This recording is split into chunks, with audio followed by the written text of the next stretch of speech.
นิตากพาไอปีปาปะเทนโลปีนาจังเห็นละกิปากุมกษาวะตุนิตากเกวลอยจานเตหอ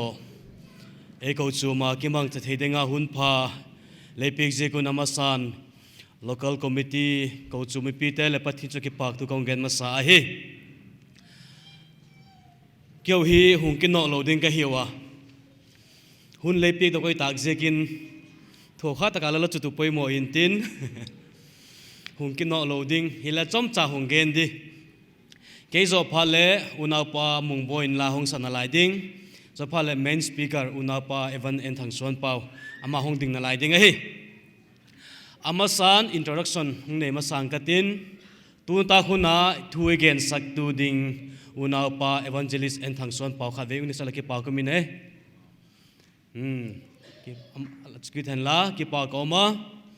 เลเฮสอามาฮิจุเลเฮสซาซาวฮิเลเลอามาจะหาเกนปุยดินมาevangelist เอชงอาเซไม่เซกินจุเลอุณาปามุงโบฮิขุดอังดอมเทยดอกิปากเอาไหมอามาหงติงกิติเลยละจุดสังอาดินคงเนียมจะไม่เทียมดินสักดาไม่ตินุนสุเลตุนิหุนาอิตักมุนาหิงปุยลุเทตูอุณาปาขันมวนโตเอลจีในเซียลโตกิมโตรัวตาข้าเวียอารมณ์หงติงแล้วผ่านได้มาจังเลเวลินกิปาก็ไม่ละจุกิตุเลยอามาหอจังฮีเฮียนัวมุลเลยด้านละการิบุลาคอยงากว่าอิจินไม่ดึงไว้สุเลเกยกะฮิเลดูลัลเลมในเซียลลัลเลมเขาหน้าฮิเล40%งาคนนุ่มเป็นกังปีโมลาเจงเกยอิจุเกยกะฮิตูนิตาคุณหิน introduction จุ่มบอลิตามเลเกี่ยวกับลัทธิพิวขัดอมินตินทีมเตหินกัจเจนเจงว่าอาโซก็แกนให้มือขัดอมนั่นแหละอามาสุดเราก็ลากละก่อยเลยเราก็ลอยก่อยที่นั่นมั่วเกี่ยวกับการปังไอซิกินมวนตัวอุเบียละขัดยังดึงละพันsorry ที่ปากก็ไม่มาจุกิเดินละแค่น้ำเอาเต้นนี่อีเวนต์เตจิกับ introduction ก็ว่าบอลโลกูดเลยหงบอลหงไงเกี่ยวกับการปังแกดอกกุยอ่ะมั่วอะไรเทียมมุนละอาจารย์กำตับปุ๋ยมั่วเกี่ยวกับมาทีมเกี่ยวทีมเตะค่ะแล้วมุนเราเกี่ยนกินแล้วจน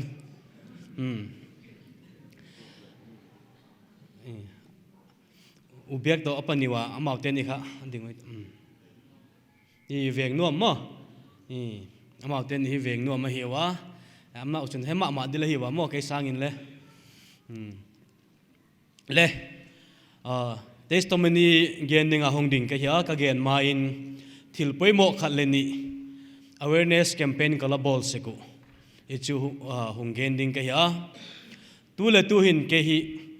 National Council of Churches in India NCCI Noya idea Indian Disabilities Ecumenical Accompaniment in coordinator na tu latin ka sema mo tidong ju chun engage disability consultant khat ka ya chule elam ka hab sa member khat ka hi zekin chu disable lam ho jigola program phathil awareness campaign hi bol jingding ti hi National Council a thupu na la ki bol dung zuin tu ni hun hin chom cha je ho chu hong gen in katin chule akhomulo te hin adia ka tu nai adang gen tam loading ka hi akhomulo te ho hin bangola lekha simu ma cha ka matu ti hi he sa sau helem khame the hello le me the je ka chon ki khom hi la hen le pathin to ke to ka i zekin mo mi pi tam na egola bekina church ke mai zekin chu kaung gen ma sanuma ama sa penin zo to bangi mu khadung oไอ้ดอนมุตุคอกเราไว้อ้อพัดเท่าด้วยแกมุขโลมอจะกุ้งฟูสติกอะไรสักกี่วินละมอจะอุปไปหมดเลยกุ้งฟูสติกอะไรมัดเถะกิเจ็บตัวนั่นเลยมัดเถะมอเจฮีเลยอาคมุโลเตดึงอาไปหมดมากัมิตุมิตุประคัดเป็นเจฮีทัดไอส์ฮิตยาฮิเลขาซิมเตนเฮดิลเฮว่าเจฮีสมาร์ทเกนกิติอามุขาเลไม่เถะจุลตังพิอาตะขอฮีอวามเจกาฮีไวท์เกนกิตีมาไอฮีเมชินอมเจกาฮีสมาร์ทเกนกิตีเอจูเจตักฮีอาสันบังอุมินตินจะช่วยเลทราฟิกาตายบอลพาเลดิ่งดีมาเจ awareness กับบอลลุ่มน่าจะตุลายการิโตลทีมทักตั้งวัลตั้มปักยูมานุงอักเตเล ha de dawa ki po tai mo traffic en lo lampa ma ko to bang hello ngari tol thiam ki hol na ga mai thak jekin awareness evak bol no ma hi je ta bang hi a choi sungwa chu bang ti le la sukha khi mi mula nangu mo dani na phal lo hi jekin la lung oi lo le poi mo le in pi la nga ko la gari to in pi la nga khom le hong ngai mai thei mo ai jekin gari tol te chi thine dinga awareness campaign kong nei ma saka hi chule zalam bang hi asan le kha thein tin mo asan kha thein tin lam hi le asan di je choi pha le chu ahong choi pha tu le gari honin mo horonin ji nei lo di bang jekin ti la mau kha a khomu lo cho hi lo abeng ngong le la hi thai pau thi lo le la hi kha thayu mo jete chun egamin I practice thiam nai po a hin la gam danga chun ribbon san ban khoi ngo ki khi second angonga scarf san bang ki o sakin tigol chun sign ki pi sakin amaule independent living skill training ki bol na jek amaule ki wak sak sak e jekin jekha isu khak de ki veng level respect pe level jemol hi tin iwa gen no ma hi chola je hi sensor oma within 3 meters mo meter thum chana hi till any object detect he cho hongki vibrate cho to pe ni mo je hi ai smart ken hi na pen cho ya je hi akhomulo te denga poimo ma khat e device technology changkang nung zia alaki nei kha e chu mi piten respect ipiak thene dingwa ele observe mo white candidate ti bangla la ke mangsa ke izekin jina gen ni op da khele la tu ne a hi ki khop na wa hi khang thak tam tak yum je kun I pha chom kha ko la tin ka hong gen ma sa a hi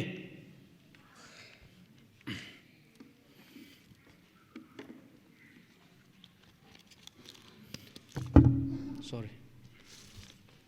sule je ho hi ke to upawin kamang sekwa mo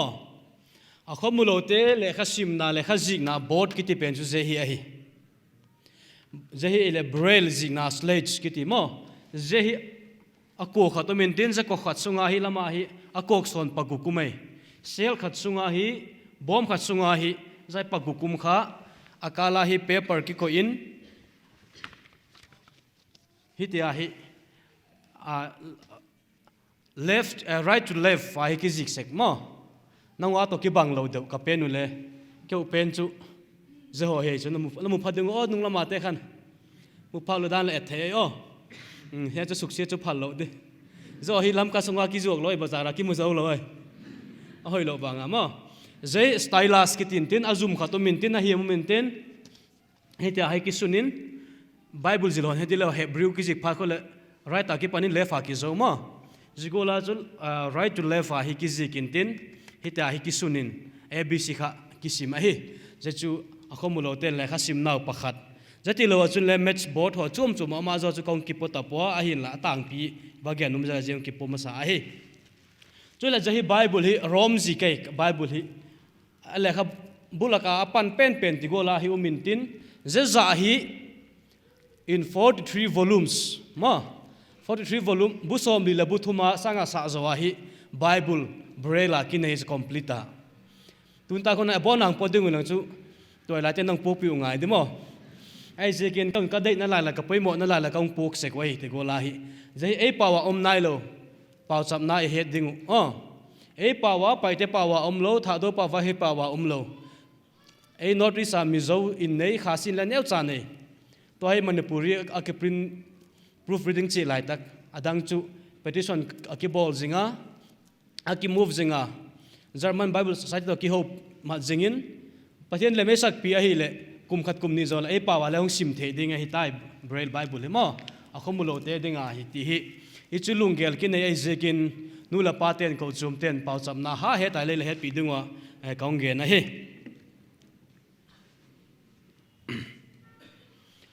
sule device pakhat zo to bang hi le phone to bang khat min tin za hi le audio Bible ma e pa wa hi ken kan nei po chum ta hi le Bible Society in recognize bol sak nai lo je hi bam ti le tu kum thak vel le pathin le me sak pi le e pa wa le ngai the di mo je hi akhomulo te adi chawa hoi hi lo amit hat ta lo te upate tek sa te ho le Bible hi ngai the ding wa hi abutina hian thuma suai to kya pe nei le mi zawa hi mo Bible siar hi Genesis bung me ti chon le van chu an chung om hol je hoi na chu memory card le tu the charging le ball the anung la mai solar room ni sai pho le ki charging me mo ye chu amulo te dinga le lama hi torch light le ka koi nak lai chu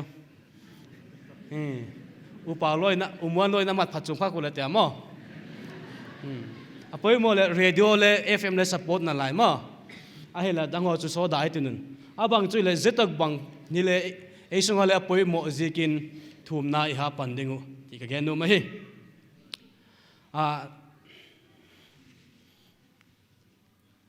tam takin akhomulo ten sana zo abu la makasawai chu mo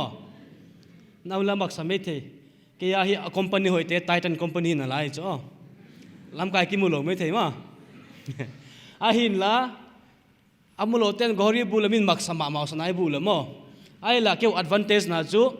itai a screen ki khoi thei chu ke wa bang hi jahi achung a sit ki hong thei mo asit ihon le ta hi akala hi khoi thein apung za ke he toy ki hi dak sa gi git na di minute thumina wa te chu na wa ta ki dam su ke hello mo adik lo le dan lai hek tok sa kun la mo je chu tu lai khovel changka nga I pathilu chit na zala pian bunga hak san nei te ho le zigola chu ki to del the kium toy ti wa gen nu ma hi chu le atom na lamin gen tanggatin zo hi imu khadung o ko to bang zo nong chu he khalo me thei le mo ta bagu zo ta gu hi adia ka nongak tang wal ten le nei khalo me thei mo zo hi smartphone touch screen mo amulo te la touch screen khoi theu chala makla sawa mo hi te asungai talk back umin ma je android phone na hi apple hi en la ai lo le achom chu mi la talk back umai je khai on na le access thei vek double click ama volume control shown swipe up 70 mar 2700 dak sa gi ta ma tuin mar camera back home screen 1 of 4 back home screen 1 of 4 volume controls hidden messenger bible kjv hi tia hi ke messenger facebook whatsapp bang eka active na lai mo messenger whatsapp enda whatsapp ma hi ta ki hongin whatsapp search message sim da me ti mo bekin sung lom lom ma zagola instagram bang ta la nungak te lim bang kien zeu zeu sake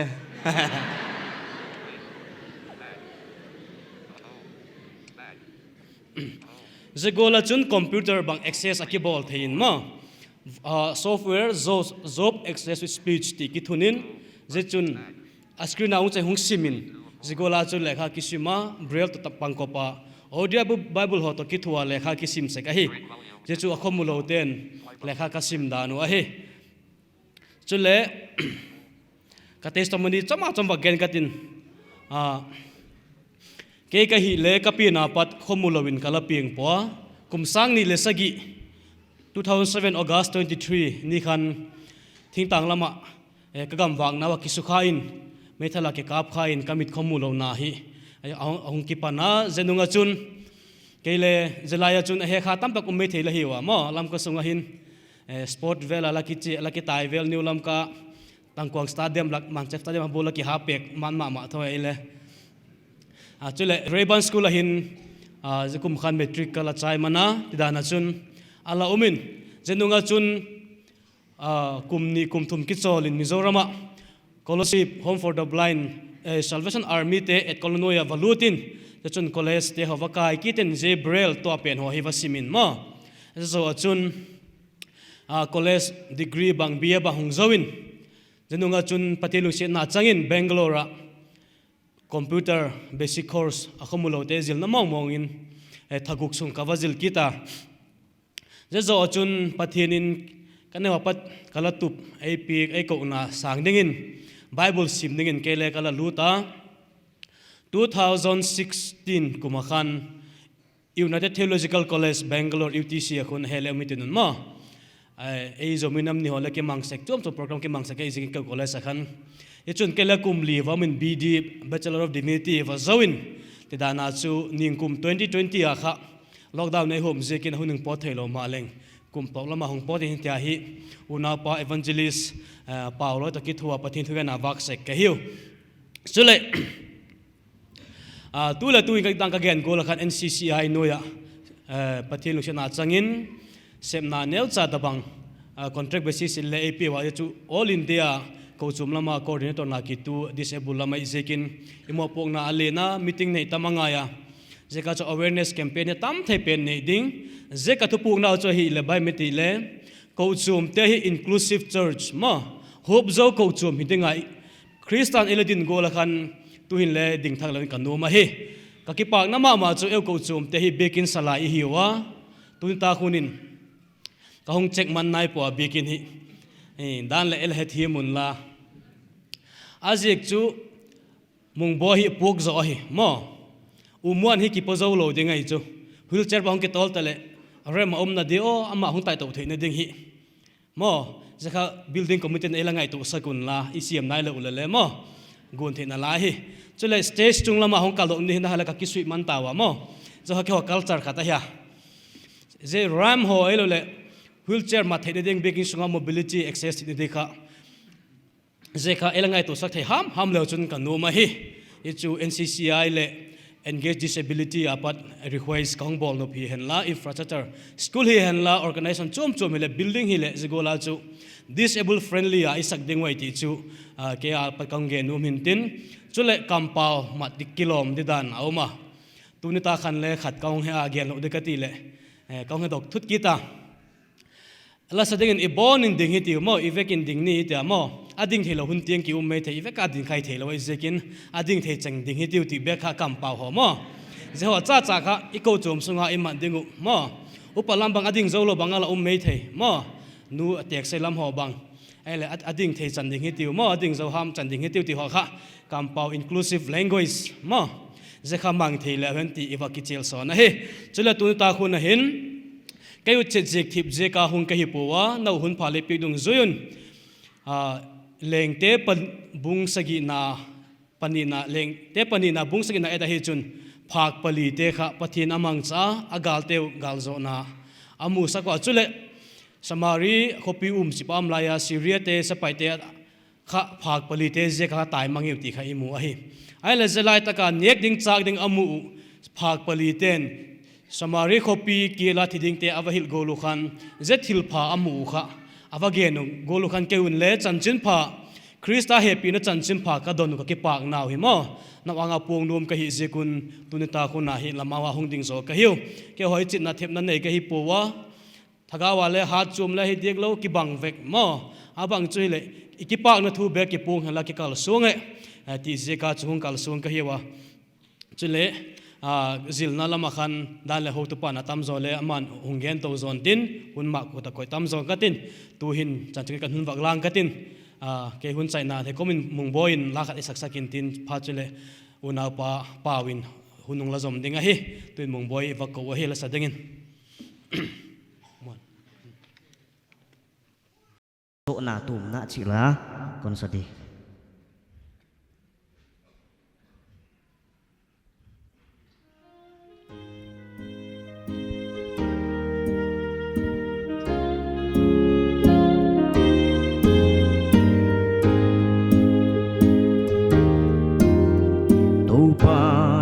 sim tu si san na le te lung kya loin malam suan zel ni swata na ni di ahong tung pa di dua min phat la sa ni o sana Chia ki go zeli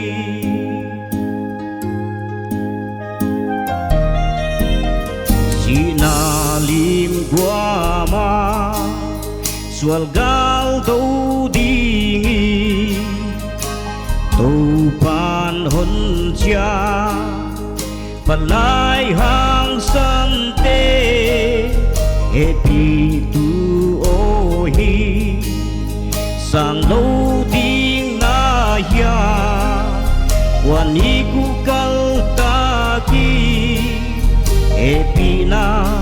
liam wang liam zele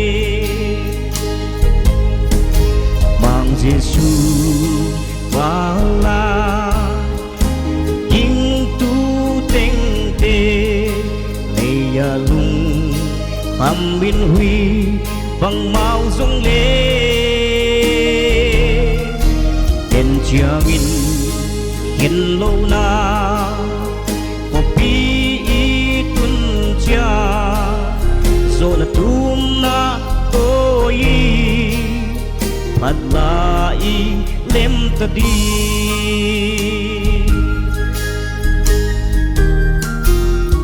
Israel ta te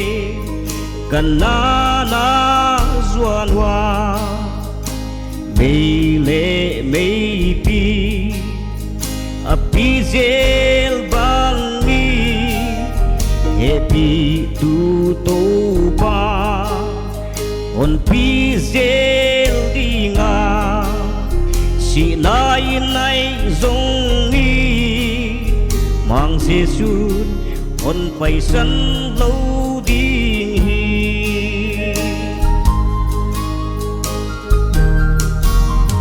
ôi pi hồng nung in on wai zel ma le Christe pai te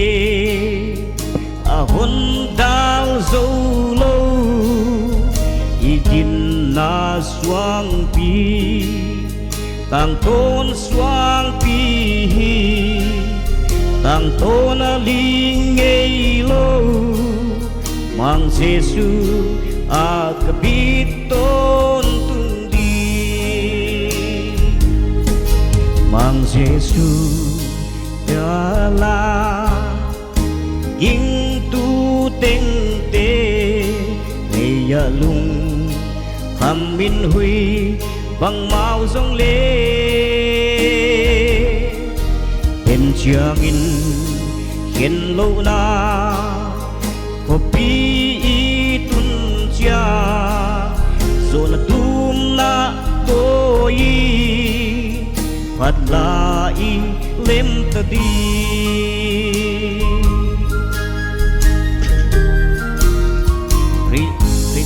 kapala ipai zel dingu thua kin vịt đuôi luang rong lê nhai lê gầm đaya igen thấy na tê thu pi na hong lăng đi tô tê pi follow a hi lo hi mang Giêsu pala king tu teng te le ya lung kham min huy bằng màu rong lê em chia nghìn hiền lâu na có pi rồi là tum na tôi phát lại lem ta đi rồi na tum na tôi phát lại lem ta đi tau bukan tu pina tangen pakai